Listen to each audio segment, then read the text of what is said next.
চলো শুরু করা যাক কিভাবে রান্না করছি ফুলকপির রোস্ট। এই ফুলকপির রোস্টটা কিন্তু খেতে দারুণ ছিল। আর এই জন্য আমি নিয়েছি কিছু কিশমিশ আর চীনাবাদাম, নিয়েছি 2 ধরনের লঙ্কা, আর নিয়েছি আদা, আর নিয়েছি পেঁয়াজ। এই পেঁয়াজটা আমি প্রথমে ভেজে নেব, মানে বেরেস্তা ভেজে নেব। নেওয়ার পরে এটা আমি বেটে নিব। দেখুন আমি বেরেস্তাটা ভেজে নিচ্ছি। আর বেরেস্তার মধ্যে আমি একটু হলুদ দিয়ে দিয়েছিলাম সুন্দর কালার করার জন্য, সামান্য হলুদ একটু। বেরেস্তা ভাজা আমার হয়ে গেছে। আর এই যে আমি আগে থেকে ফুলকপিগুলো এভাবে কেটে কেটে রেখেছিলাম।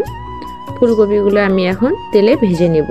আপনারা চাইলে সেদ্ধ করে নিতে পারেন, তবে সেদ্ধ করলে একটু পানসে পানসে লাগে পড়ে, এই জন্য আমি তেলে একটু লবণ দিয়ে ভেজে নিচ্ছি। স্বাদ মতো লবণ দিয়ে দিচ্ছি। এই যে আমি ভেজে নিচ্ছি।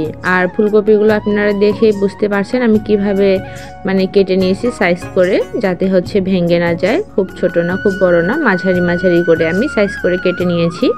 আর এই যে এইভাবে আমি একটু লাল লাল করে ভেজে নিয়েছি। আর ওইখানে পেঁয়াজ বেরেস্তা মানে ভাজার পরে হচ্ছে বেটে নিয়েছি। আর লাল লঙ্কা, কাঁচা লঙ্কা, আদাগুলো বেটে নিয়েছি। আমি শিলনোড়ায় বেটে নিয়েছি, এই জন্য শুকনা বাটা হয়েছে। এরপর আমি জল দিয়ে একটা পেস্ট করে নিয়েছি সবগুলো একখানে। এরপরে তেল দিলাম, তেলে সব কিছু গরম মশলা, সব ধরনের গরম মশলা দেওয়ার পরে আমি এগুলো দিয়ে দিলাম। এই যে ফুটে আসার পরে একটু দিয়ে দিচ্ছি লবণ, যেহেতু আমি ফুলকপি দিয়ে আগে থেকে লবণ দিয়েছি। আর এই জন্য আমি পরিমাণ মতো লবণ দিয়েছি সেভাবে। দেওয়ার পর আমি নেড়ে নিচ্ছি। আর এরপর ওই যে বাদাম আর কিশমিশ যে দেখিয়েছিলাম সেগুলো আমি শিলনোড়ায় বেটে নিয়েছি। আপনারা চাইলে মিক্সিতে বা ব্লেন্ডারে বেটে নিতে পারেন। আমি শিলনোড়ায় এগুলো বেটে নিয়েছি। এগুলো আমি দিয়ে দিলাম। দিয়ে দেওয়ার পরে আমি সুন্দর করে এগুলো হচ্ছে কষিয়ে নিচ্ছি। আর অল্প একটু জল দিয়ে দিচ্ছি যাতে পুড়ে না যায়। দেওয়ার পরে আমি এটা খুব ভালো করে কষাবো। দেখুন আমি সুন্দর করে কষিয়ে নিচ্ছি। আর এটা কত সুন্দরভাবে দেখুন কষানো হয়েছে, আপনারা দেখে বুঝতে পারছেন যে তেল ছেড়ে দিয়েছে, কি সুন্দর দেখুন। আর এই তেল ছেড়ে দেওয়ার পরে আমি দিয়ে দিলাম এখানে হচ্ছে টক দই। আর টক দই দেওয়ার পরে আমি আরেকটু কষিয়ে নিব। টক দই দেওয়ার পরে হচ্ছে দেখুন অনেকটা হচ্ছে জল ছাড়লো, আবার আমি কষিয়ে নিলাম। আবার কিন্তু দেখুন আর একটু তেল ছেড়ে দিয়েছি। আর এই পর্যায়ে আমি একটুখানি চিনি দিয়েছি, যেহেতু টক দই দিয়েছি তাই আমি অল্প একটু 1 চামচ চিনি দিয়েছি, যদিও কিশমিশ দিয়েছি, তারপর একটুখানি চিনি দিয়েছি আমি। তারপর আবার তেল ছেড়ে দিয়েছে, দেখতেই পাচ্ছেন আপনারা কীরকম তেল ছেড়ে দিয়েছে।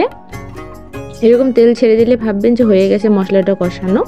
আর এই সময় হচ্ছে আমি ভেজে রাখা ওই যে বাঁধাকপিগুলো দিয়ে দিলাম। আর হ্যাঁ, ফুলকপির রোস্ট হচ্ছে সাধারণত একটু মানে সাদা হয়, তরকারি এতটা কালারফুল হয় না আমার যতটা হয়েছে। আমি যেহেতু লাল মরিচ এখানে বেটে দিয়েছি তাই আমার তরকারিটা একটু কালারফুল এসেছে। ফুলকপিটা আমি মশলাটার সঙ্গে একটু ভালো করে আবার একটু রান্না করে এখানে আমি গরম জল দিয়ে দিলাম। আর জল দেওয়ার পরে দেখুন আমি ফুটিয়ে নিচ্ছি ভালো করে নেড়ে। আর এটা যেহেতু টক দই দেওয়া আছে, দেখুন আমি এখানে হচ্ছে দিয়ে দিচ্ছি শাহি গরম মশলা, আমার ঘরে ছিল 1 চামচের মতো দিয়েছি। আর এই যে দেখুন আমি একটু ঝোল বেশি করেছি, আপনারা চাইলে আপনাদের পছন্দ মতো করবেন। আর একটা কথা বলি, এখানে যেহেতু টক দই, বাদাম, কিশমিশ অনেক কিছুর মানে বেটে দেওয়া আছে, এই জন্য হচ্ছে মানে যখন এটা ঠান্ডা হয়ে যাবে অনেক বেশি গাঢ় হয় কিন্তু। আর এই জন্য আমি একটু ঝোল বেশি করেই রেখেছি।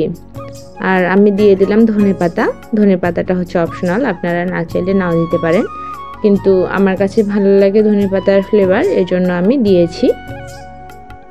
ধনে পাতা দেওয়ার পর আমি ফুটিয়ে নিয়েছি দেখুন। আর এটা খেতে কিন্তু আসলে খুব ভালো ছিল। যারা একেবারে ঝাল খেতে পারে না তাদের জন্য তো মানে এটা খুবই সুস্বাদু রান্না।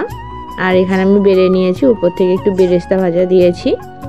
আমি সম্পূর্ণটা বাড়িনি, পরিমাণ মতো বেড়ে নিয়েছি। এটা ঠান্ডা হওয়ার পরে কিন্তু আরেকটু গাঢ় হবে।